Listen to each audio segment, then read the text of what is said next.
voy a empezar a disertar sobre la civilización micénica, una civilización que, bueno, en el segundo milenio antes de Cristo se desarrolló en lo que después, digamos, sería Grecia, porque voy a empezar a hablar, en primer lugar, de quiénes eran estos griegos micénicos. Bien, la civilización micénica se desarrolla durante un periodo que los arqueólogos, como les explicó el otro día el profesor Fernando Quesada, denominan heládico reciente. Es decir, heládico reciente y época micénica es decir lo mismo en dos terminologías, por así decir, distintas. Abarca más o menos entre el 1600 y el 1100 a.C., aunque realmente la civilización micénica abarca entre un poco antes del 1600 y en torno al 1200 o 1180 a.C. El término micénico, el adjetivo micénico, deriva del término micenas, que como todos ustedes saben, porque ya llevamos varios días aquí explicándoselo, es el nombre de una ciudad. La ciudad más importante, aparentemente, ¿no?, de este periodo, al menos al principio de este periodo, es decir, al menos hasta el año más o menos 1400 a.C. Todo esto lo sabemos por la arqueología, todavía en esta época no había textos, ¿no? Después hablaré sobre esto. Esta civilización fue descubierta por un alemán del que habló el profesor Bernabé el primer día, Heinrich Schliemann, ¿no?, un rico banquero o, bueno, comerciante, ¿no?, que descubrió, no es que descubriera Micenas, porque Micenas ya estaba descubierta, lo que pasa es que no estaba excavada, ¿no? Excavó Micenas con su propio dinero, por cierto, y descubrió ahí una sociedad guerrera, y esto se va a ver, lo van a ver ustedes ahora en la medida en que vaya avanzando en mi presentación, una sociedad guerrera porque hay infinidad de armas, ¿no?, que sugieren que la caza y la guerra, digamos, son el centro de esta civilización, de un origen desconocido. De hecho, corrieron ríos de literatura científica a finales del XIX y principios del siglo XX sobre cuál podría ser el origen de estos micénicos. Algunos decían que eran fenicios, otros que eran egipcios, y hay que tener en cuenta además que cuando Schliemann excava Micenas, Evans no había excavado aún Noso, ¿no?, en Creta, de forma que no había paralelo, ¿no?, con nada semejante. Sin embargo, el desciframiento de la lineal B en el año 1952, de la escritura lineal B por parte de Michael Ventris, proporcionó a la ciencia el dato de que el micénico, o mejor dicho, la lineal B, era griego, una forma muy arcaica de griego, pero al fin y al cabo griego antiguo. Bien, por tanto ya había hipótesis para empezar a trabajar. El origen de los micénicos tiene que ver con el del conglomerado de pueblos indoeuropeos que llegaron más o menos a los Balcanes, ¿no?, a la península balcánica, al sur de la península balcánica, a lo que ahora es Grecia, más o menos entre el 2100 y el 1900 a.C., es decir, en el paso entre el heládico antiguo y el heládico medio. Estos indoeuropeos son una serie de pueblos cuyo estudio ha permitido determinar, digamos, lo que se llama la lingüística comparativa, ¿no? Es decir, hay lenguas antiguas en el mundo antiguo que están emparentadas. Por ejemplo, el latín, el griego, el celta, el sánscrito, el védico, el persa antiguo, están emparentadas. Lo que se busca, digamos, es cuál era la patria de donde se originaron, digamos, estas lenguas, que en la medida en que sus hablantes fueron separándose geográficamente, se fueron diferenciando, ¿no?, en la medida en que cuanto más espacio había, más se diferenciaban entre sí. El origen de estos pueblos indoeuropeos es difícil de determinar. Sin embargo, aunque la teoría es antigua, se anunció en los años 70 más o menos del siglo pasado, probablemente tienen su origen en las estepas al sur de Rusia y al norte de los mares Negro y Caspio, es decir, más o menos por esa zona.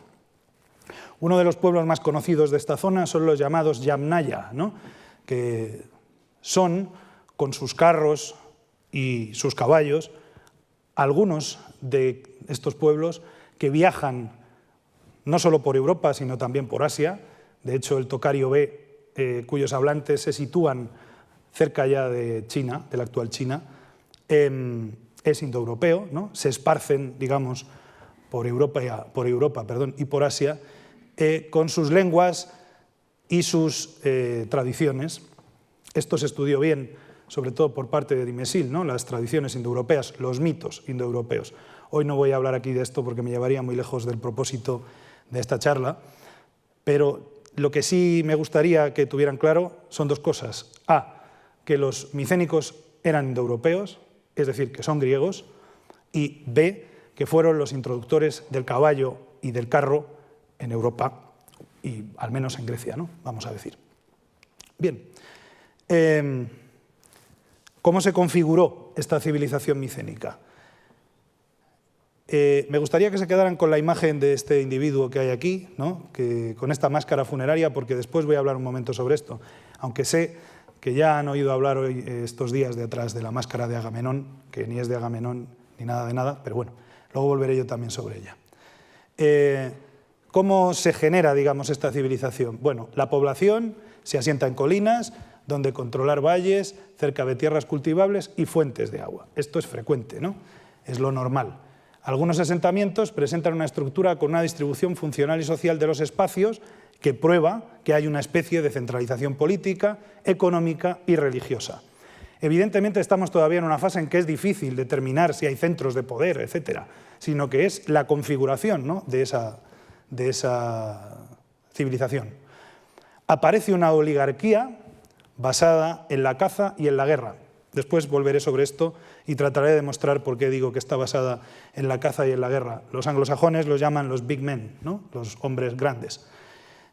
Y hay, parece, una mayor interacción con la cultura minoica, de la que ya disertó largamente el otro día el profesor Quesada, y mayor control de las materias primas que minoicos y cicládicos encontraban en el continente. Probablemente esta idea de ejercer el control sobre las materias primas que la civilización cicládica y especialmente la micénica acudían a coger al continente, son lo que hacen que crezcan, ¿no? Estos pueblos del continente, estos premicénicos o micénicos en pañales, si quieren, crezcan, ¿no? Como civilización.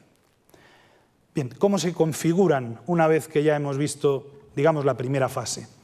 Entre el 1600 y el 1400, ven que el abanico cronológico es amplio porque es muy difícil determinar realmente en el mundo antiguo, antes de las Olimpiadas, como es este caso, cuándo realmente tiene lugar algo. Es decir, fecha, día y hora es muy difícil, ¿no? Entonces, bueno, se da un abanico bastante amplio. A veces hay que hacer un acto de fe con esto, también se lo confieso. Bien, los asentamientos más importantes de la civilización micénica se encuentran en la Grecia central y en el Peloponeso. Además, son importantes algunas islas, muchas, pero bueno, menciono simplemente tres: Egina, Citera y Ceos, en el ámbito comercial. Les pongo aquí un mapa, ¿no? Esta zona es la de Micenas y Tirinto, esto es el Peloponeso, ¿no? Esta zona. Con Grecia central me refiero a todo esto, ¿no? Beocia y el Ática, que es aquí, ¿no? Donde está Atenas. Aquí están las tumbas de Maratón, donde mucho tiempo después tuvo lugar la famosa batalla de Maratón, pero que hay tumbas micénicas, ¿no? Hay un túmulo bastante importante. Y otra zona, digamos, importante de influencia micénica es esta de aquí, que es Mesenia, donde está el palacio de Pilo. Además, esto es Egina, donde hay una muy importante excavación micénica que algunos han creído que es, digamos, el primer estado micénico, ¿no? Colona. Y, bueno, en fin, este es un poco el panorama del mundo micénico en los orígenes. Después les iré haciendo la evolución. Surgen, como ya decía antes, unas élites oligárquicas que quizás son deudoras o herederas de las de la época anterior, que ya hemos visto, y esto lo sabemos porque hay hallazgos de tumbas en espacios bien definidos, organizados y divididos. Es decir, la gente se preocupa por enterrar a sus muertos en grupo, porque hay una importancia, pensamos que precisamente por este hecho de enterrar en grupo hay una importancia del linaje, de la familia, ¿no? Y aparece una diversidad de modos de enterramiento en tumbas de fosa, ahora voy a poner algún ejemplo, y también en Zoloi, que son estas redondas, de las que hablaré muy brevemente también ahora, que parecen indicar que hay cierta competencia entre la oligarquía. Por ejemplo, es muy frecuente que haya tumbas de Zoloi en Mesenia y, sin embargo, es muy frecuente que haya tumbas de Fosa en Micenas. Luego parece que son, por así decir, dos linajes distintos que de alguna forma interactúan entre ellos, pero no sabemos muy bien cómo. Con toda seguridad lo harían, ¿no? Porque están relativamente cerca. Sabemos que son élites oligárquicas, diríamos aristocráticas, ¿no? Un poco así pomposamente, porque el hallazgo de armas y ricos objetos de oro, fundamentalmente, pero no solo, también de cristal de roca o de lapislázuli, o incluso de ámbar del Báltico, porque el ámbar solo podía venir en este momento del Báltico, prueban que así lo era. Es decir, alguien que es capaz de mantener contactos comerciales con la gente del Báltico o con Afganistán, que es de donde vendría el lapislázuli, parece indicar que es alguien que manda bastante, ¿no? Bien. Esto voy a hacer así a vista de pájaro un poco qué es lo que tenemos nosotros para saber, para decir esto que estoy yo diciendo, ¿no? ¿Por qué aquí hay unas élites enterradas, unos reyes o nobles, ¿no? Bueno, este sello, que es archiconocido, muestra una escena de caza, ¿no? De la caza de un ciervo, como ven ustedes ahí. Esto es un carro con 2 caballos, en fin. Bueno, es frecuente que haya escenas de caza en las tumbas micénicas. Por eso yo decía antes que se basan, digamos, la ideología de estas élites se basa en la caza y en la guerra. Este sello magnífico ha aparecido recientemente, sé que lo puso el otro día la profesora Diez Platas en su conferencia, ha aparecido recientemente en una tumba de Pilo que estaba no había sido violada, digamos, no había sido saqueada. Lo han denominado la ágata del combate y ha aparecido en la tumba del guerrero grifo. La llaman así los arqueólogos porque hay bastantes sellos con grifos, ¿no? Con estos animales mitológicos alados. Es una pieza magnífica donde se ve a un hombre que está aquí muerto, ¿no? Y como este, que parece un minoico por el atavío, digamos, por los vestidos que lleva, está matando, ¿no? A un tipo que parece un micénico por el escudo, el yelmo, etc. Sobre esto que estoy diciendo yo, de que parece un minoico, han corrido ríos de tinta y no me voy a detener aquí a comentarlo, más que simplemente les llamo la atención, ¿no? Entre la diferencia de ambos individuos, simplemente a primera vista. Bien, esto es una maqueta de la ciudad de Micenas. Aquí estaría el círculo B de tumbas y aquí el círculo A. Esto es la Puerta de los Leones, ¿no? Se entraría por ahí, en fin, etc. Y aquí arriba estaría el Mégaron. Después hablaré lo que es el Mégaron, ¿no? En realidad es el palacio.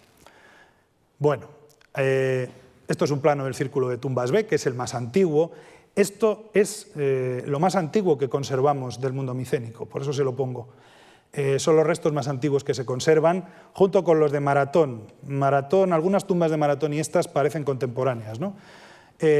Bueno, son tumbas de fosa, no voy a entrar, más que en comentarles que aquí apareció esta magnífica máscara de Electro, que está en el Museo Arqueológico Nacional de Atenas, y que es el precedente de las otras máscaras, como esa que hemos visto antes y las que vamos a ver ahora a continuación. Este es el círculo A de tumbas. Esto se ve que es una tumba. Esta especie de pared que hay aquí la pusieron los micénicos probablemente en torno al año 1400 a.C. para delimitar una zona sagrada. Es decir, sabemos que aquí se rendía culto a los ancestros probablemente de los reyes de Micenas en ese momento, ¿no? Además está esta muralla, que es una muralla ciclópea, que se hizo en torno al año 1250, es decir, que sabemos también que en torno al año 1250 a.C. seguía reinando con toda probabilidad la misma familia real que reinaba en torno al 1600-1500, que es de cuando datan las tumbas del círculo A. De no ser así, no tendría ningún sentido tanto cuidado, ¿no?, sobre estas tumbas. Es decir, si hubiera habido un linaje distinto, probablemente hubiera sucedido como sucedió con las tumbas del círculo B, que fueron abandonadas por estos y se quedaron fuera de la muralla. como han visto antes, ¿no? en esta diapositiva que les he puesto de la maqueta. Allí aparecieron muchas joyas, entre ellas todas estas, que bueno, pues son diademas, vasos, ¿no? Aquí tienen bastante. Y sobre todo las famosas máscaras mortuorias, entre otras la máscara de Agamenón, archiconocida, que ya les digo, porque claro, si ustedes ven esa máscara que les he puesto antes y esta otra, y luego ven esta, ven que Agamenón pues, es el más guapo, ¿no?, de todos. Es decir, parece que Schliemann, dicen las malas lenguas, hay muchas malas lenguas sobre Schliemann, dicen las malas lenguas que le hizo una especie de lifting o algo así para ponerle guapo, ¿no? De hecho, durante un tiempo se creyó que era una pieza falsa, probablemente no es falsa, pero sí parece que hubo alguna intervención, ¿no?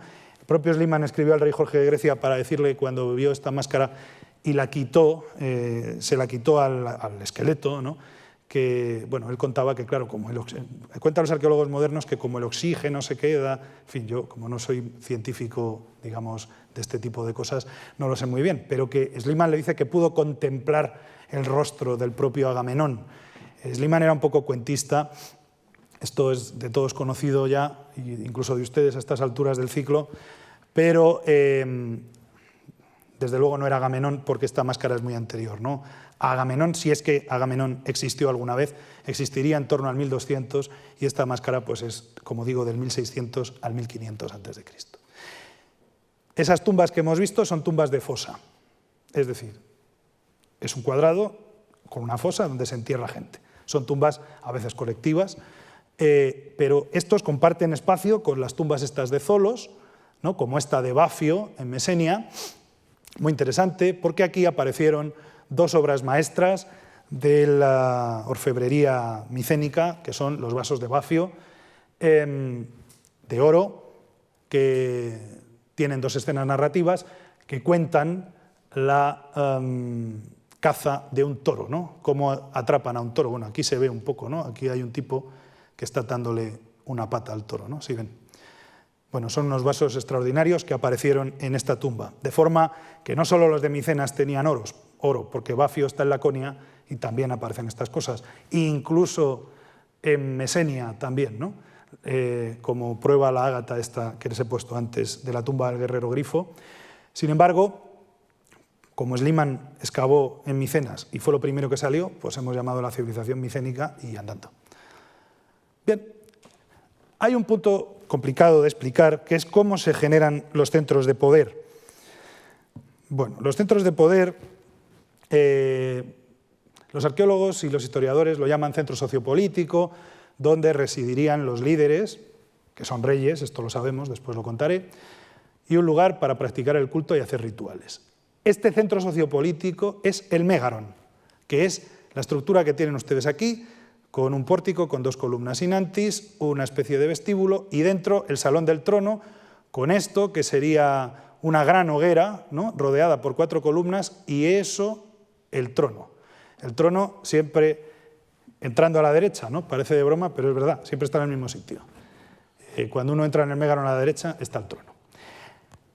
Esto prueba que ya hay un rey, ¿no?, que sería quien gobernaría sentado en ese trono, probablemente, y también prueba que, es decir, la estructura palacial a partir de un momento dado, que es más o menos el 1500 a.C., pero que no estamos muy seguros exactamente de cuándo es, se desarrolla en la idea de proteger o promocionar una producción artesanal, sobre todo de vasos, pero también de telas y de pieles, etcétera, y del almacenamiento de alimentos y otros bienes, por si vienen épocas de carencia, para que la sociedad pueda tirar, digamos, de los réditos que le otorga el palacio, o bien también, que yo creo que va más por ahí, porque en realidad quien es el dueño de las tierras es el propio palacio, ¿no?, o al menos de gran parte de ellas.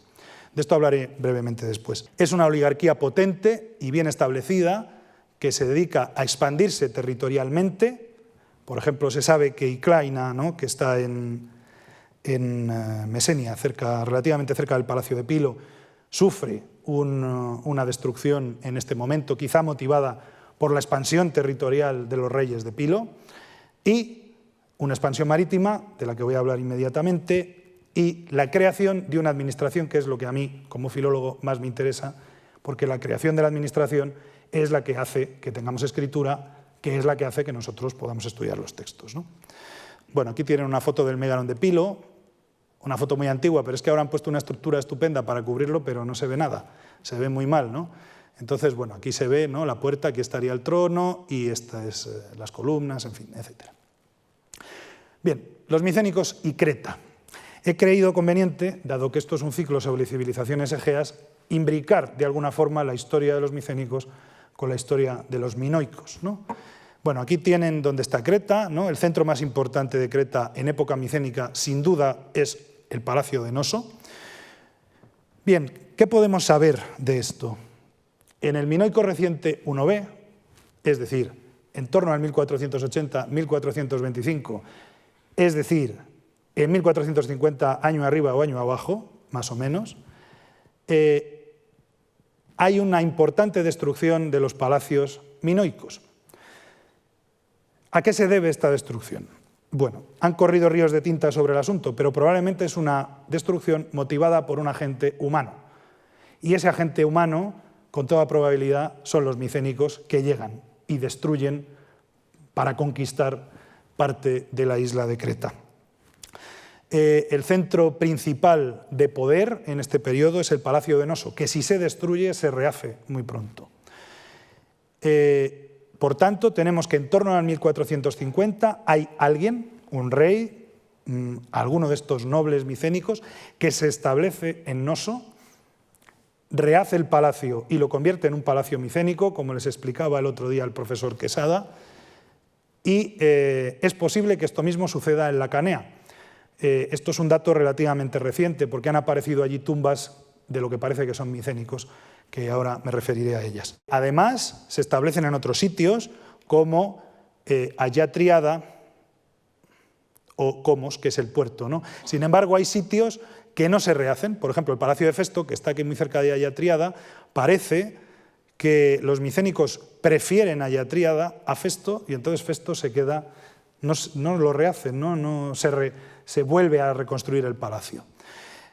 No estamos muy seguros de cómo fue esto de la conquista micénica de Creta. Lo que sí que está claro es que parece que la cosa llegó más o menos hasta esta zona, porque hacia acá, por el momento, no tenemos datos de que hubiera micénicos, o al menos de que hubiera una importante administración micénica como la que hay en la zona centro y oeste de la isla. ¿Cuáles son las pruebas que tenemos nosotros para afirmar que los micénicos tomaron Creta? Hay más, pero fundamentalmente son dos. Una de índole arqueológica, que son los enterramientos, lo que los arqueólogos han denominado las tumbas de guerrero, y otra son los textos, que esta es irrefutable, ¿no? Es decir, hay textos en griego, luego allí hay griegos. ¿En qué varían los enterramientos? Las tumbas minoicas eran colectivas, parecidas a las Zolo y estas de las que hablaba antes, ¿no?, de estos redondos, ¿no?, pero colectivas. En época micénica, es decir, a partir del 1450 más o menos, ya hay cementerios, por cierto, cercanos a Noso, como este de Isópata, donde hay tumbas individuales con un dromos, que es esto que hay aquí, este largo pasadizo o pasaje, ¿no?, hasta llegar a la tumba, que sería esto, que esto es una cosa propiamente, sobre todo, micénica, y, lo más importante, hay un ajuar con muchas armas.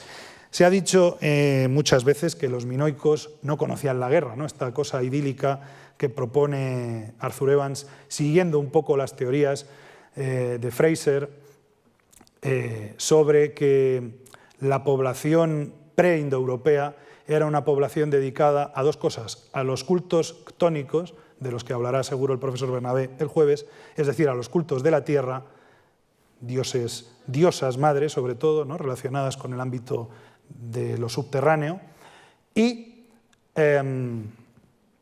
a la idea esta de que es una sociedad pacifista, ¿no?, porque no hay murallas y tal, pero que no es del todo verdad. Es decir, hay parte de verdad, como siempre, y parte que no lo es. Desde luego, a partir de este periodo micénico hay tumbas con armas, como estas que se ven aquí, estas, me refiero, que han aparecido en las tumbas, que son armas de todo tipo, ¿no? Espadas, dagas, puntas de flecha, puntas de lanza, en fin, etc.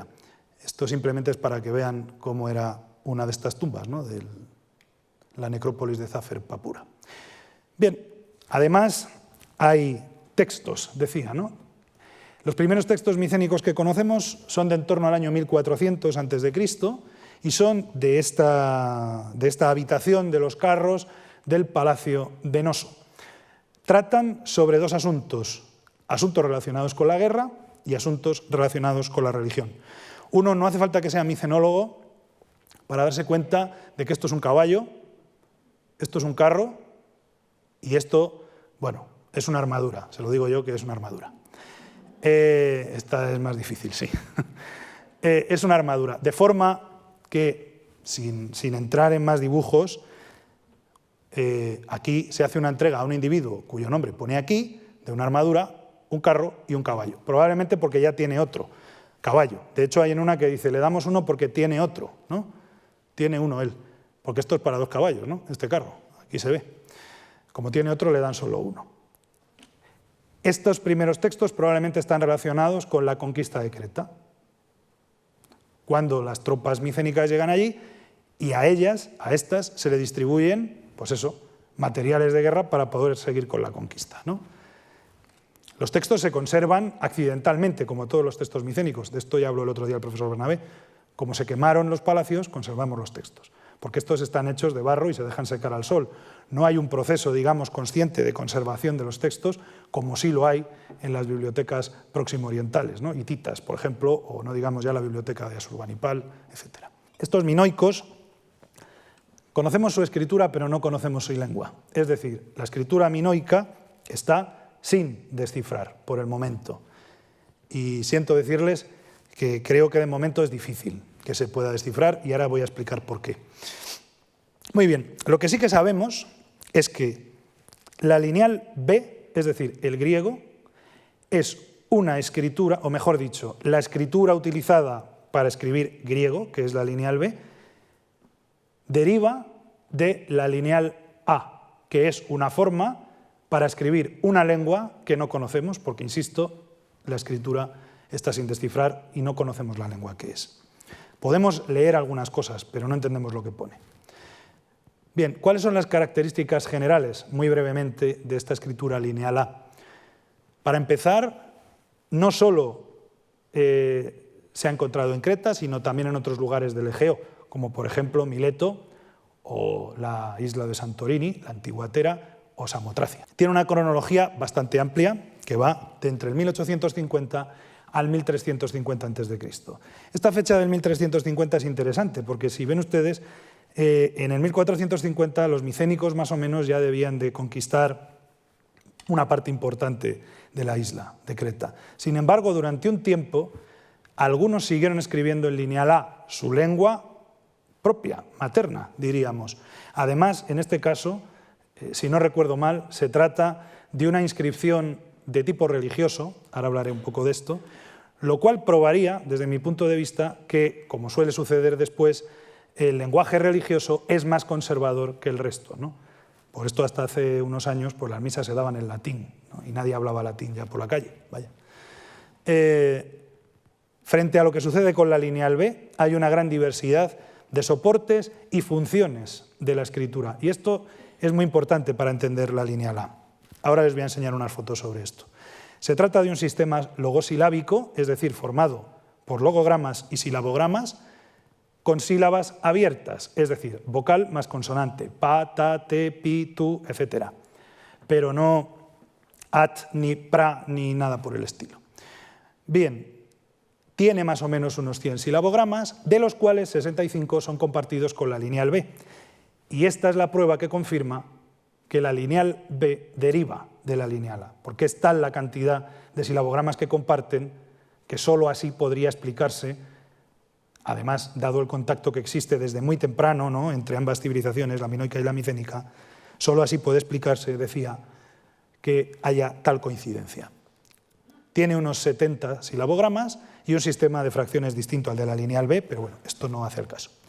Se escribe de forma dextroversa, como escribimos nosotros, es decir, de izquierda a derecha. Y aquí está uno de los datos importantes de por qué no se ha descifrado la lineal A. Hay unas 1.500 inscripciones que contienen unos 8.000 signos. Muy poco, ¿no? 2 páginas quizá o algo más de Word, diríamos. La lineal B, frente a esto, tiene unas 6.000 inscripciones con unos 70.000 signos. Aunque no apareció un bilingüe, en el caso de la lineal B, del griego micénico, Ventris pudo, por todo el material que él tenía, idear, digamos, un sistema un tanto arbitrario, según el cual un signo que aparece, digamos, como primer signo de palabra, puede ser una vocal, que además supongamos que puede ser la A. A uno le puede salir o no, a Ventris le salió. También es cierto que él contaba con la ayuda de que el silabario greco-chipriota, del que hablaré ahora un segundo, ya estaba descifrado, de forma que como comparten silabogramas, ya conocía el valor de algunos silabogramas cuando se puso a descifrar la lineal B. Por tanto, es tan escaso el número de inscripciones y de signos de la lineal A que, salvo que aparezca un bilingüe, cosa improbable por la propia tipología, digamos, de la escritura, es decir, esta escritura no se usa para grandes... Es decir, uno hace un bilingüe cuando quiere que le entiendan los propios y los ajenos, ¿no? Porque si no, ¿para qué va a hacer un bilingüe? Estos, como es, digamos, escritura de uso interno, pues no necesitan bilingües, porque se entiende que todo aquel que lee eso sabe lo que pone. De forma que, como es poco probable que aparezca un bilingüe, ojalá apareciera, solo si recuperáramos nuevos archivos con bastantes nuevas tablillas que hicieran incrementarse notablemente el número de signos, entonces podríamos quizá enfrentar un desciframiento de la lineal A que todos estamos esperando, nerviosos, digamos, algunos, ¿no? Les pongo aquí algunos de los soportes de la lineal A, los soportes sobre los que se escribe, ¿no? Sobre todo les llamo la atención sobre esto. Esto es una piel, un pergamino. Luego, los minoicos escribían en pergamino.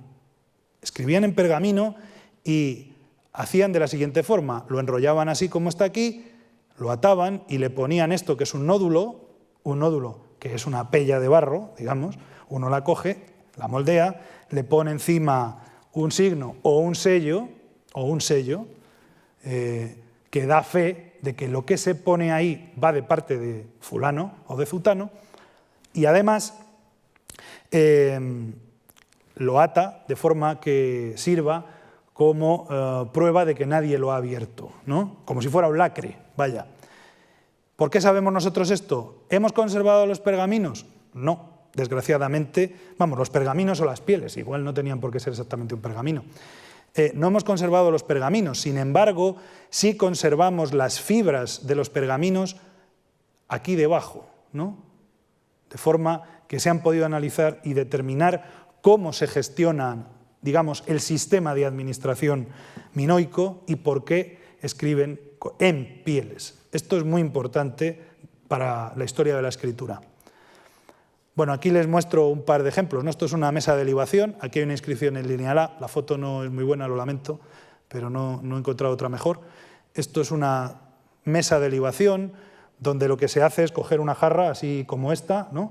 Y hacer sobre esta parte, o sobre esta, o sobre otro, que habría aquí otro seno, digamos, una libación en honor a los dioses, una libación que puede ser de vino o, si hay un sacrificio de animales previamente, pues también puede ser de sangre, ¿no? Además, hay otros soportes como este maravilloso anillo de oro, ¿no? Con una inscripción en lineal A. Todo esto en la lineal B se pierde. Ahora voy sobre eso. ¿Qué importancia tiene la lineal A desde el punto de vista de la historia de la escritura? Porque de ella, aun con lo poco que se conserva y lo poco que sabemos sobre ella, sí sabemos que derivan varias escrituras, en concreto todas estas que les pongo aquí.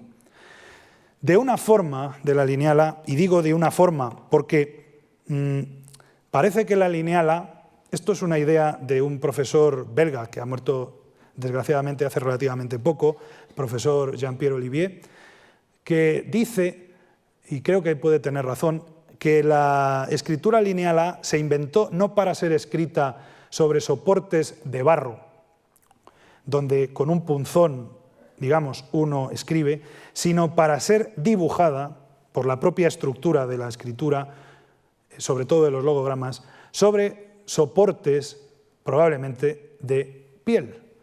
De esa forma de lineal A, que sería la forma más evolucionada, tal vez derivarían otras escrituras, quiero decir, tal vez derivarían de esa, pero que derivan de la lineal A es seguro, ¿no? En dos ámbitos distintos de Grecia. En primer lugar, en Chipre, cuya historia es apasionante, ¿no? Es un crisol de civilizaciones, la isla de Chipre, donde conservamos en el segundo milenio lo que se ha denominado los silabarios chipro-minoicos, y se llaman chipro-minoicos porque están en Chipre, pero derivan de una forma minoica, en concreto de la lineal A. Hay quien dice que es solo uno, últimamente se ha puesto de moda esta opinión, hay quien cree que son tres, yo me inclino más bien por esta última, pero en todo caso se conoce aún peor que la lineal A, de forma que no es fácil emitir juicios, ¿no? Además derivan los silabarios grecochipriotas, que son este chipriota silábico que mencionaba antes el profesor Bernabé, que son dos, el silabario común, que es sinistro verso, es decir, se escribe de izquierda a derecha, y el silabario pafio, que es de la ciudad de Pafos, al suroeste de la isla de Chipre, que se escribe, digamos, de forma destroversa, tal y como escribimos nosotros. Estos derivan de los silabarios chiprominoicos, que a su vez derivan de la lineal A. Es decir, la importancia de la lineal A es fundamental para entender la historia de la escritura en el segundo milenio en el Mediterráneo, o al menos en el Egeo. Además, claro, deriva la lineal B en la Grecia continental. Aquí tienen una tablilla en chiprominoico encontrada en Komi, una de las ciudades más importantes de Chipre en el segundo milenio antes de Cristo.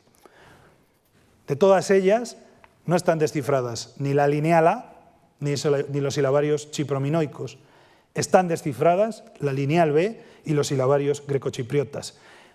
El documento más importante de estos silabarios grecochipriotas es ese que tienen ahí, que es el bronce de Idalion, que es un bronce más o menos así, donde hay una inscripción en la que la ciudad de Idalion cede a un médico una serie de tierras por haber atendido a los heridos en las guerras contra los persas. Hay otro tipo de escritura que no he mencionado y alguno quizás se está preguntando por qué, es el jeroglífico cretense.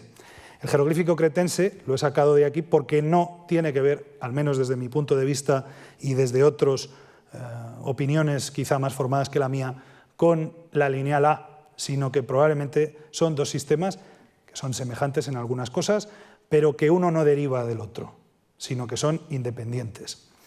No me puedo entretener en esto porque me llevaría muy lejos, pero simplemente se lo enuncio. ¿Cuáles son las características generales de la lineal B en comparación con la lineal A? Aunque ya las he ido adelantando. Solo se conoce un uso administrativo de la lineal B, no como la lineal A, que ya han visto que sirve para todo, ¿no? Para escribir en mesas de libación.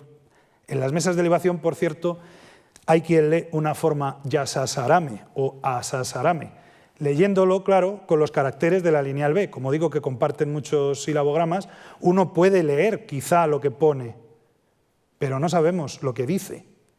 Conocemos, podemos leer la escritura, hay quien dice que no, pero supongamos que sí, ¿por qué no? Si los caracteres son los mismos, podemos suponer que se trata de los mismos signos, ¿no? Una A aquí y una A en alemán es una A, ¿no? Siempre. Por lo tanto, no tenemos por qué dudar de que haya un sistema fonético distinto detrás, ¿no? Dentro de la escritura, me refiero. De 87 silabogramas de la lineal B, 65 son herencia de la lineal A, ya lo he dicho, suprimen algunos signos y hacen otros nuevos, y es una reforma necesaria para escribir griego, claro, porque ellos toman un sistema que no es para escribir griego, sino para escribir minoico, que ya digo que no sabemos exactamente lo que es el minoico, ni siquiera estamos seguros de que pudiera estar emparentado con alguna lengua conocida, igual es una lengua aislada, pues yo qué sé, como el vasco, ¿no? O el finés, que son lenguas que no pertenecen a ninguna familia que nosotros podamos conocer.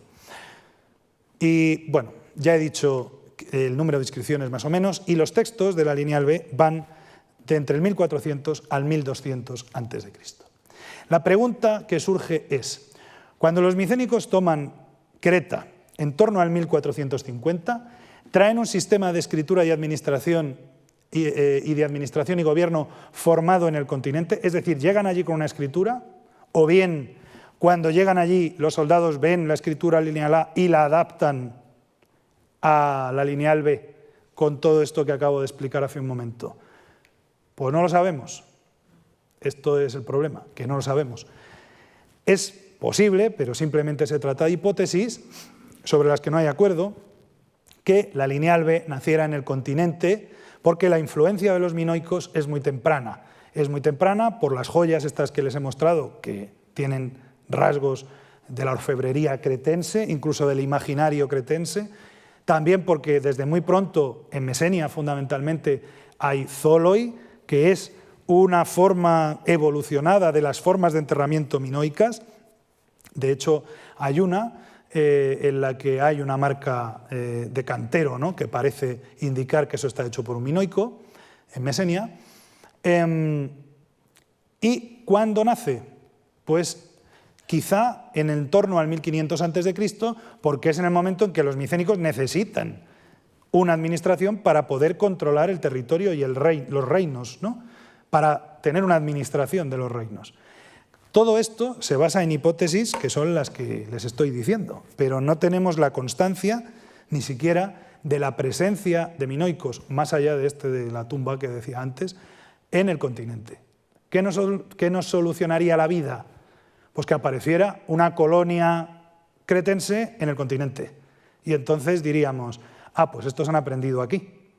Pero eso de momento no ha ocurrido. Igual ocurre, porque hay otras, en las islas se ve claramente. Pero de momento no hay noticia de esto, ¿no? De forma que es lo que les puedo contar. Lo siento, pero no hay mucho más que decir sobre este asunto. Bien, voy a ir ya en esta recta final de la conferencia a hablar sobre la parte de la historia del mundo micénico mejor conocida, porque es la parte en la que tenemos los textos, ¿no? Por eso digo yo ahí, scripta manent, que es esta cosa de que verba volant, ¿no?, las palabras vuelan, se van, pero los escritos permanecen. Y gracias a eso podemos leerlos nosotros. Tengan en cuenta que nosotros los textos micénicos están escritos por los propios micénicos, que los escribieron, total, pues como dice muchas veces el profesor Bernabé, es como si dentro de 2500 años apareciera la lista de envíos y de compras de los almacenes del Corte Inglés, porque ahí lo que hay son 3 cabras para no sé quién, 2 ovejas para no sé cuántos, un vestido para no sé quién. O sea, no hay literatura, no hay grandes obras, no hay... Es decir, son textos arduos, muy arduos. Los micenólogos siempre decimos lo mismo y dirán ustedes, ¿entonces por qué los leen? Pues ya lo ven, ahí tiene que haber de todo. En fin, este mapa muestra un poco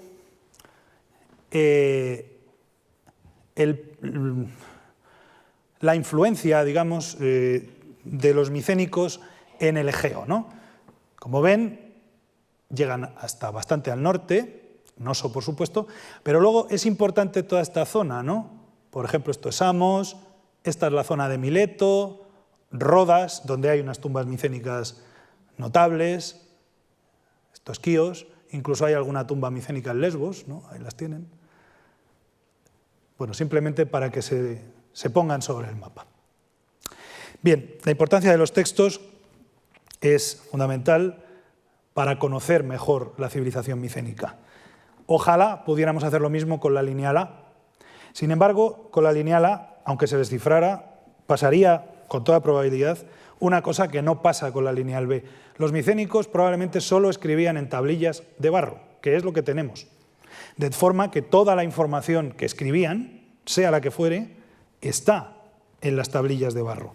Sin embargo, sí parece claro que los minoicos usaban las tablillas, no las mesas de libación, ni los anillos, ni nada de esto, cuya finalidad es distinta, hablo desde el punto de vista de la administración, usaban las tablillas como un borrador para luego pasarlo probablemente a estos otros archivos en piel, estos documentos en piel, que aunque, digamos, desde el punto de vista de la escritura son mejores, precisamente por estar en piel son perecederos y no se han conservado.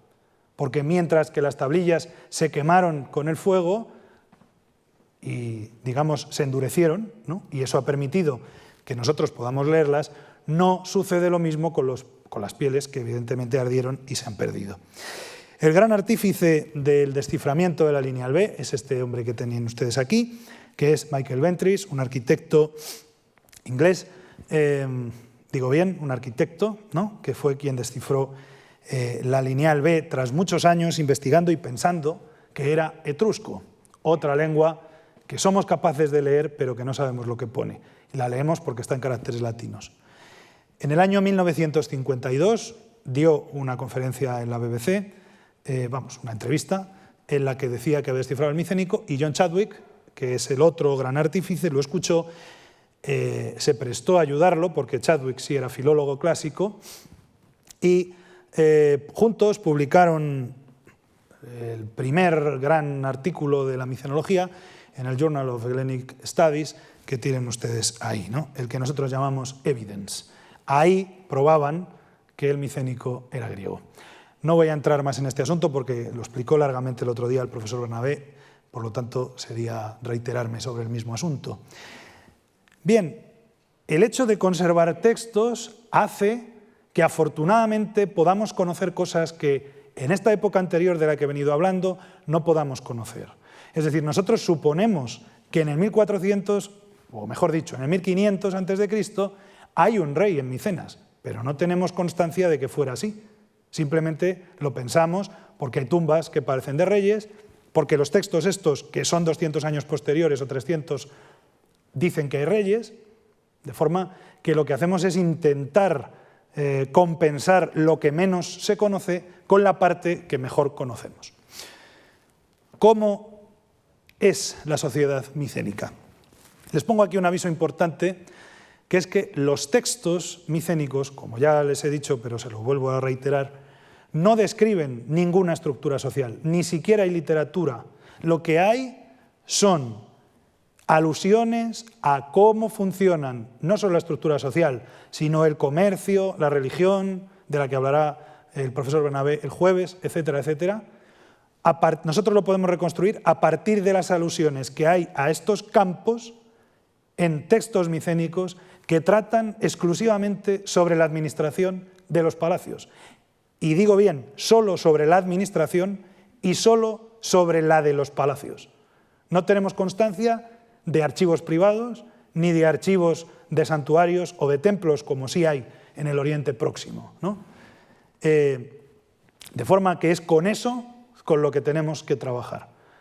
A veces es difícil porque se dan dos circunstancias. Esta, que les acabo de decir, y la otra, que es que el silabario, precisamente por ser una adaptación de la lineal A a la lineal B y ser una adaptación al sistema fonemático del griego, fonológico, mejor dicho, del griego, es defectuosa. Por tanto, muchas veces tenemos que, muchas veces no, siempre tenemos que reconstruir los términos.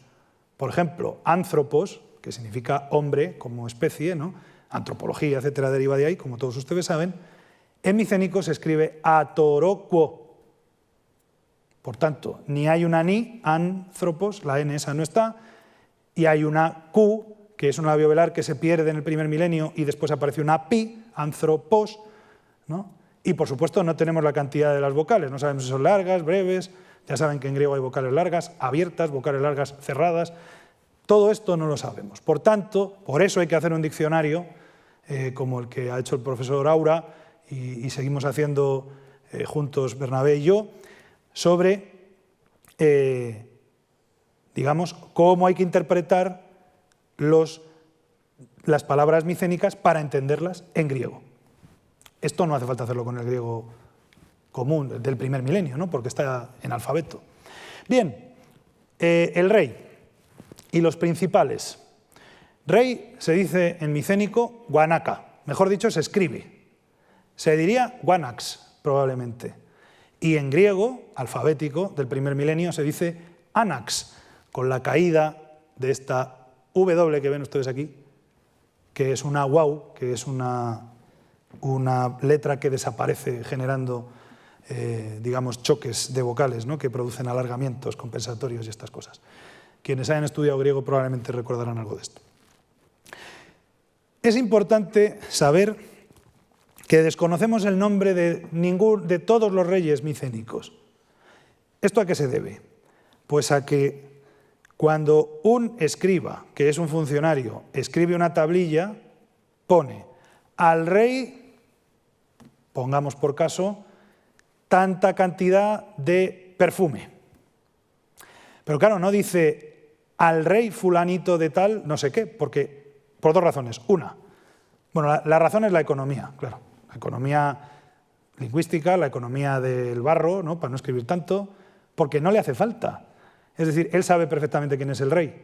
Y quien va a leer el texto o es él o es alguien, un funcionario que hay por allí, muy cercano a él. De forma que no necesita decir el rey. Si aquí nosotros decimos el rey, no hace falta que digamos que es Felipe VI, ¿no?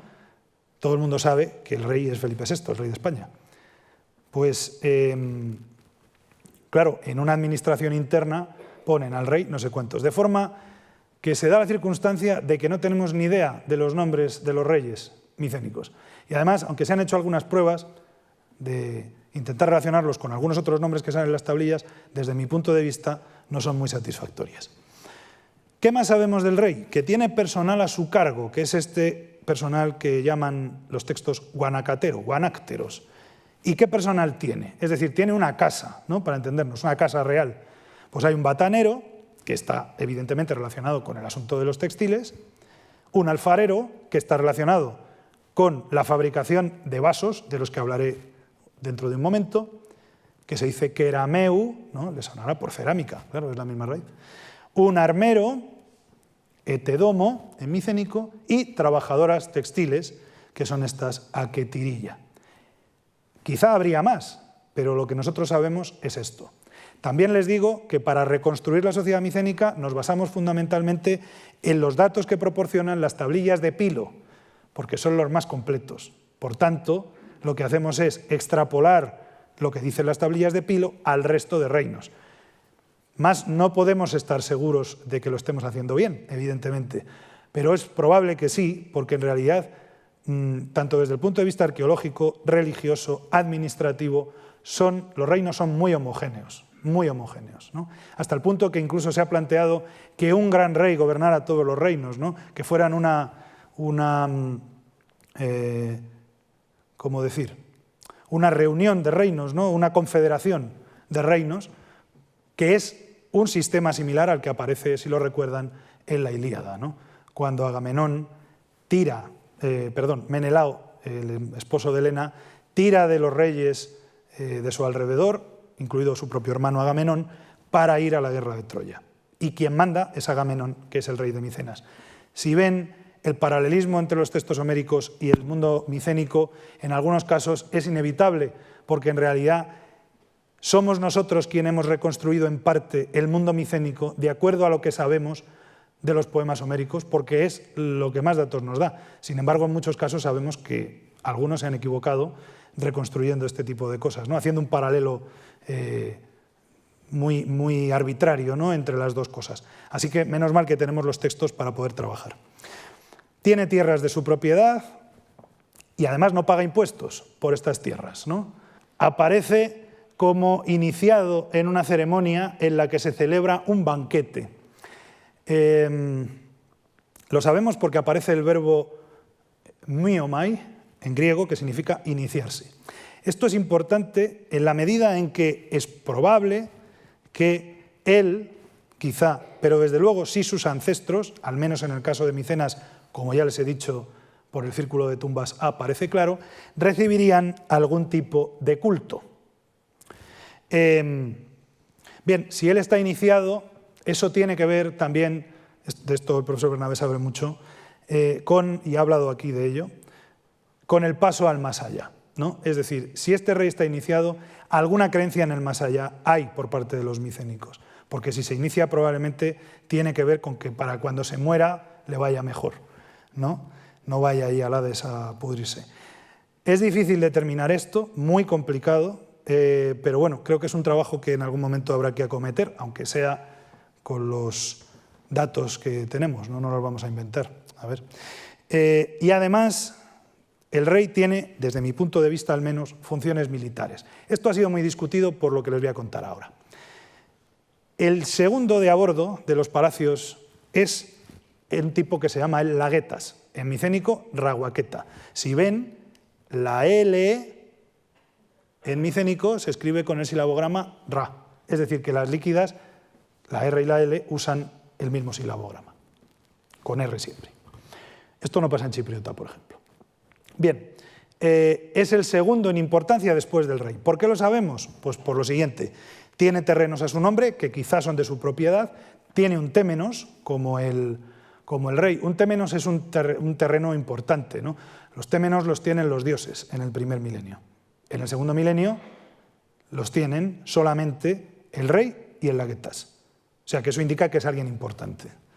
También tiene personal propio a su cargo, tiene también una casa que trabaja para él, que son a los que se mencionan como raguaquesillo, incluso un equipo de trabajo, y conservamos el nombre, raguaquesilla, y a partir de una hipótesis etimológica se ha considerado que es el jefe militar.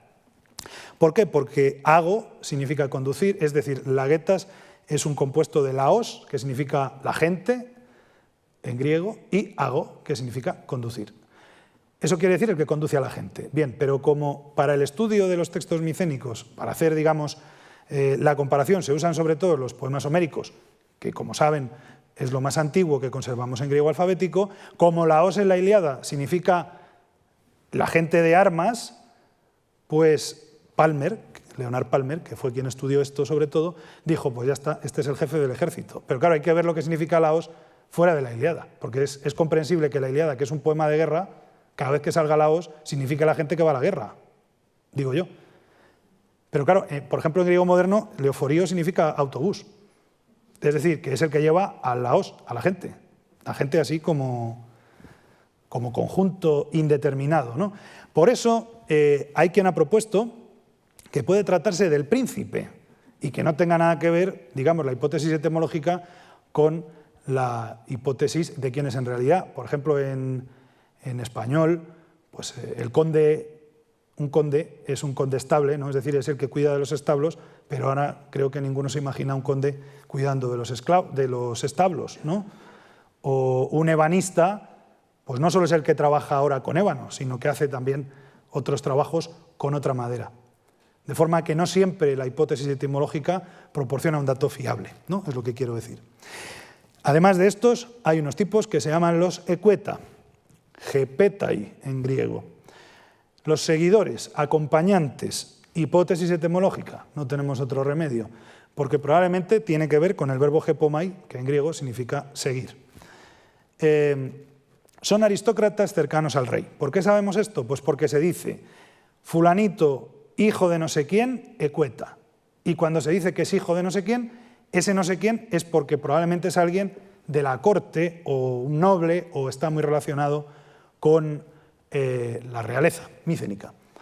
Además, tienen otra particularidad, poseen esclavos propios, esto no es extraño porque ahora voy a hablar de esto un momento, pero sí que posean unas telas determinadas y sobre todo unas ruedas especiales que quizá indican que tienen unos carros especiales frente al resto de carros.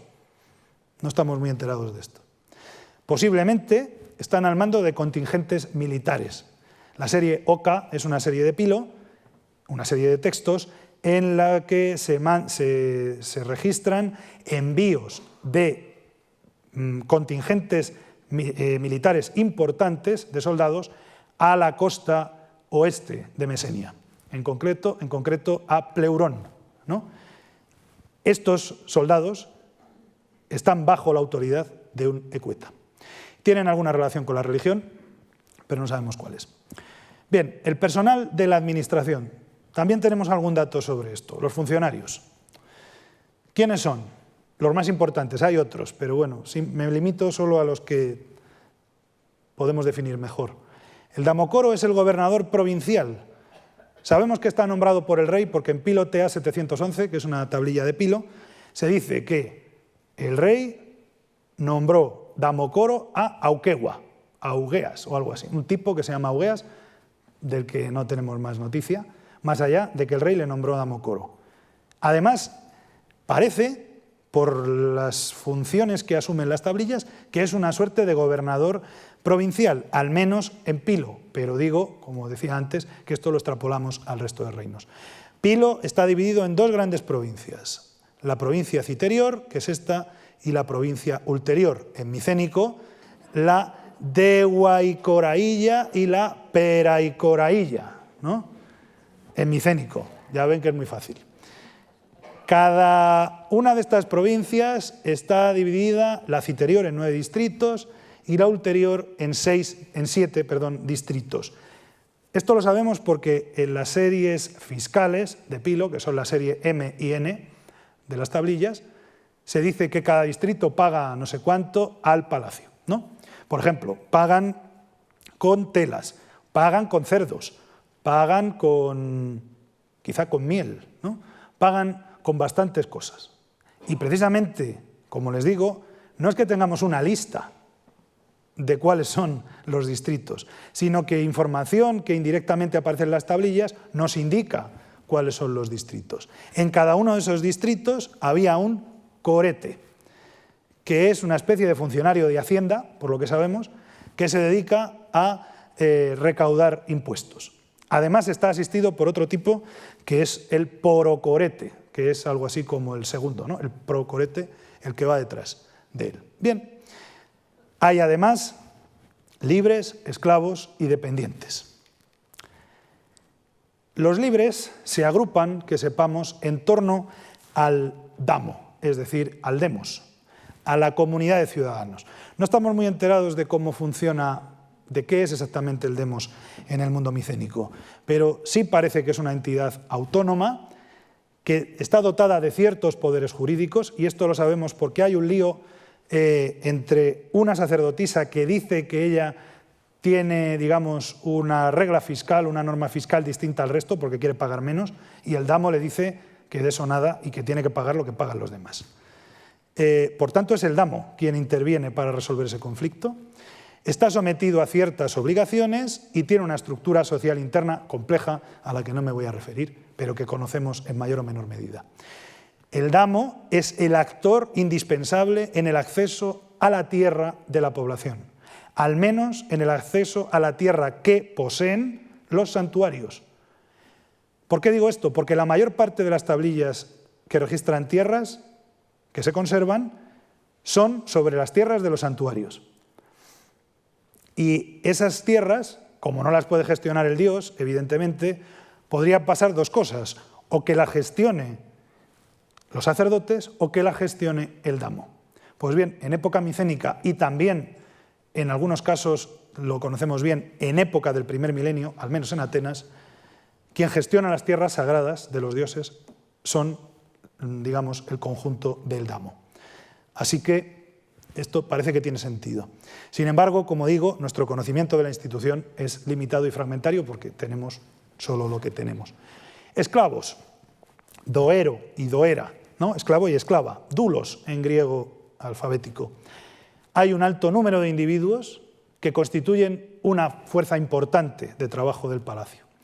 Conservamos extractos de contrato de compra de esclavos. Esto es muy interesante. Les pongo aquí uno. La tablilla esta, le falta aquí un trozo en la foto. Luego apareció el trozo, pero le falta. ¿Qué dice aquí? Pacuosillo es un tipo que se llama así. Sira, no sabemos lo que significa. Quirillato es compró. Por lo tanto, fulanito, el no sé qué, compró a Caranaco, que es otro nombre, el esclavo de Comauens, que es un tipo al que conocemos bien, este Comauens en las tablillas. Hombre 1. Bueno, ahí tienen el logograma, ¿no? Hombre 1. Bueno, pues esto es un extracto de compra de un esclavo. Hay más, Este es uno de ellos, pero hay otros. Además, parece que hay esclavos por deudas. Esto es teollo doero, que durante un tiempo se pensó que era un título cultural. Yo me inclino a pensar que son esclavos por deudas, que es una figura conocida en el mundo antiguo y que simplemente lo que sucede es que cuando uno ya no tiene con qué pagar las deudas, se vende él mismo, por así decir, como esclavo. Y entonces lo que puede haber pasado aquí es que el templo, el santuario, que es el que tiene el tesoro, el que tiene el dinero, adelante un dinero para saldar esa deuda a cambio de que esa persona se quede como esclavo sagrado, que es lo que significa teoiodoero, esclavo sagrado. Esta es una opción, yo creo que es verosímil. No me puedo entretener en esto, pero creo que por ahí pueden ir los tiros. Además, aparecen en textos sobre cría de ganado, elaboración de bronce, textiles y personal religioso. Por ejemplo, hay varios esclavos de divinidades. Hay un esclavo de Artemis, y si estos, teoiodoero y un esclavo de Artemis, fuera lo mismo, pues a lo mejor se les llamaría igual. Dirían, no esclavo de la divinidad, sino esclavo de tal divinidad, de Artemis o de quien sea. Bien, hay personal dependiente. ¿A qué me refiero yo con esto de personal dependiente? A que reciben raciones de comida o tierras como pago. Y no son esclavos porque no se les llama dulos, si no diría esclavo, como dicen las otras tablillas. De forma que no son esclavos, son personal muy vinculado al palacio, que están sometidos a una corvée o una contraprestación personal, es decir, que ellos trabajan a cambio de las raciones de comida y de las tierras. Esto está muy bien estudiado. Es más, se ha estudiado hasta, digamos, qué proporción de nutrientes, atención, les darían a estos individuos las raciones de comida que les da el palacio, para ver si es posible que sea esto, es decir, que toda su alimentación dependa del palacio o si solo una parte. Parece que en el caso de estos, del personal dependiente, toda su alimentación, al menos durante el tiempo en el que están al servicio del palacio, depende del palacio. Hay otros que no. De estos hablará el profesor Bernabé el jueves, que son los que participan en festivales religiosos y se les da, pues como se da ahora en las romerías, un vino español. Además, hay un férreo control palacial a este personal. Daminilla es un topónimo, es un sitio, ¿no? Daminilla, y dice: los hijos de las trabajadoras del lino van a ser, esto es del cueromenos del verbo pelomai en griego, ere, y aquí falta probablemente ta, eretai, es decir, los hijos de las trabajadoras del lino van a ser remeros en la flota, de forma que el palacio no solo las controla a ellas, sino que también controla lo que van a hacer sus hijos. Van a ser remeros en la flota del palacio. Bien, sobre este punto voy a ir deprisa porque ya sé que hemos hablado bastante, ¿no?, de que los micénicos son los señores de la guerra. Les pongo aquí alguna foto. Esta es la ciudadela de Tirinte, simplemente para que vean las maravillosas murallas que tienen, que según los griegos habían sido hechas por los propios cíclopes, ¿no? Eran tan grandes que solo los cíclopes podrían haberlas hecho. Aquí les dejo una foto de uno de las entradas a Tirinte para que la vean mejor. Esto es una importante coraza que apareció en una tumba de Dendra, muy cerca de Nauplia, o de Nauplio, un casco de colmillos de jabalí y distintos tipos de escudos que aparecen en esta daga de la cacería, este en forma de 8 y este en forma de torre. Uno de estos lleva a Ajax, ¿no?, en la Ilíada. Ajax es un héroe particular porque está caracterizado en la Ilíada como un héroe arcaico. También lleva un casco de estos, ¿no? Estas armas son antiguas ya en el periodo micénico al que yo me estoy refiriendo ahora. Son reliquias, pues que a lo mejor eran del abuelo del tipo que ha muerto y le entierran con ello, como reliquia y simplemente, ¿no? Pero ya no se usarían probablemente en torno al 1200, 1300 a.C.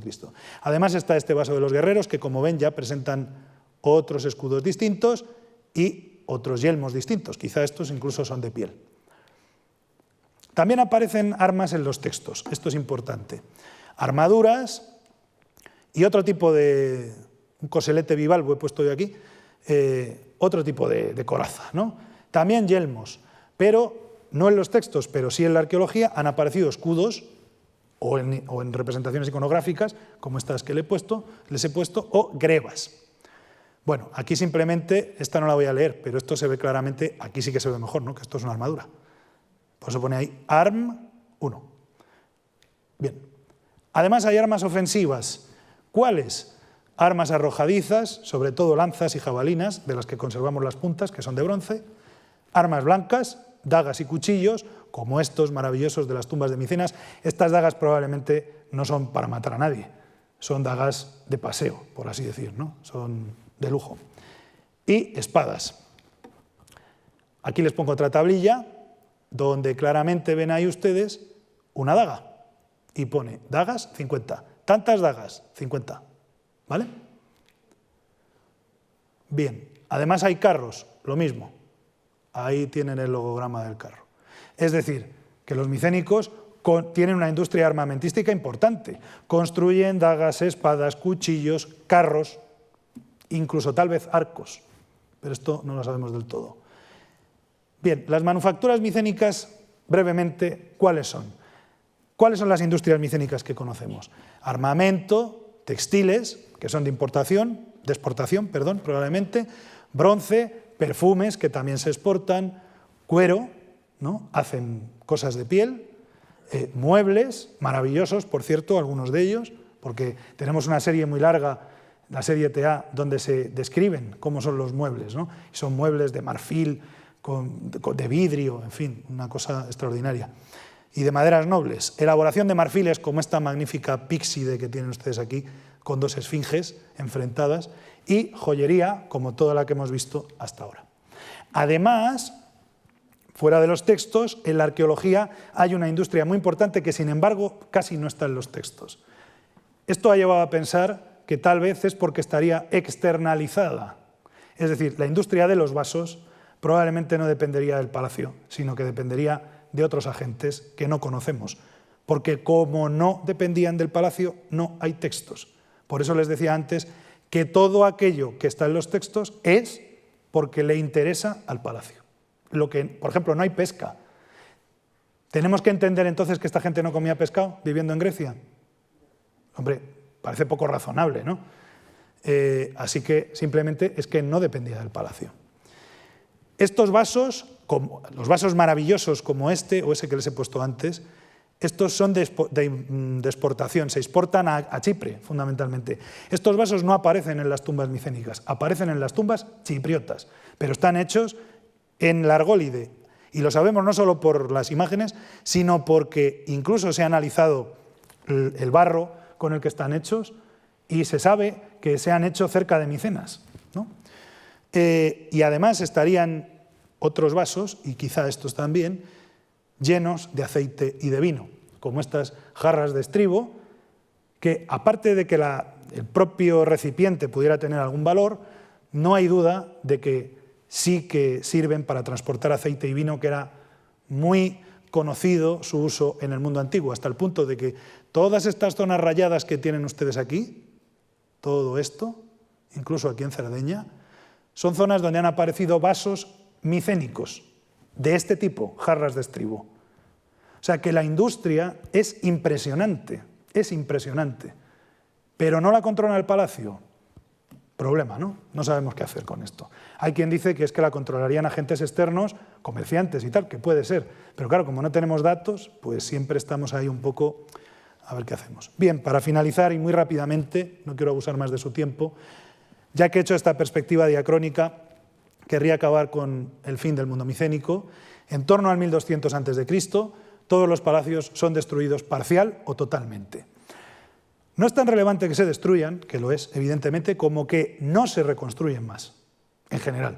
Algunos, como Tirinte, parece que sí, pero, por ejemplo, en Mesenia la destrucción es tal que nunca se reconstruyen. Además, se abandona el sistema de escritura lineal B, y la escritura no vuelve a aparecer más o menos hasta el siglo X a.C., que lo hace en forma de alfabeto que había sido adoptado en ese periodo de tiempo entre el final de estos y el siglo X por los fenicios, ¿no? Del alfabeto fenicio. Las destrucciones estas no solo afectan a los palacios micénicos, sino que afectan a todo el Mediterráneo. Por ejemplo, aquí, en este periodo, se destruye el imperio hitita, se destruyen ciudades tan pujantes del Levante como fue Ugarit, en la actual Siria, en la costa siria. ¿Quién o qué fue el responsable de esto? Esta es la pregunta del millón, una de ellas. Hay varias opciones. Una que fueron los pueblos del mar. Estos pueblos del mar son bandas de bandidos que van, digamos, atracando en puertos como piratas, ¿no? Que van atracando en puertos y pues probablemente matando gente, robando, pillaje, vaya. Este nombre, por cierto, se le dan los egipcios, los pueblos del mar. Por ejemplo, parece que son los causantes del final de Ugarit, pero no estamos seguros de qué pasó en el mundo micénico. También se han aducido causas naturales como sequías, terremotos o una pandemia. Recientemente ha aparecido un libro, por cierto, en el que se dice que fue una pandemia. Claro, qué mejor momento, ¿no? O también por cuestiones económicas. Por ejemplo, que los chipriotas, que es por lo que he puesto aquí un lingote chipriota, empezaron a controlar el comercio y los micénicos se quedaron, digamos, sin esa parte de la economía que les hizo fracasar. Creo que es un poco exagerada esta teoría, pero bueno, todo depende de cómo uno mire el mundo del final del Bronce Egeo. Si creemos en un mundo globalizado similar al actual mutatis mutandis, es decir, salvando las distancias, podría ser. Con la caída de los reinos micénicos empieza el mundo de los basileis. Hay cambios políticos importantes. Como digo, desaparece la administración en lineal B, pero además los reyes ya no se llaman Guanax, sino que se llaman Basileus. ¿Y esto por qué? Es una pregunta curiosa, ¿no? Es una cuestión interesante. El Quasireu es conocido en el mundo micénico y es un capataz que está al mando de obreros, fundamentalmente de obreros del bronce, pero también de otros. ¿Qué es lo que pudo pasar? Pues probablemente pasó que con la caída de los reinos micénicos los reyes o murieron, es decir, el sistema de administración desapareció por completo, de forma que son estos capataces que contarían con el beneplácito y la confianza de los obreros y de los esclavos, quienes lideran la reconstrucción de los palacios o bien la migración hacia otras zonas del mundo egeo, como por ejemplo Chipre, donde sabemos que llegan micénicos. O, por ejemplo, hay quien sostiene que los filisteos son, en parte, de origen micénico, que serían parte de la población que con el colapso de los palacios viajó hasta el Levante. Desaparición, entonces, del sistema palacial, y hay una cierta continuidad religiosa, no todo se pierde, pero de esto les hablará seguramente el profesor Bernabé el jueves. Por mi parte, nada más. Muchas gracias y espero no haberles aburrido demasiado con esta charla. Gracias.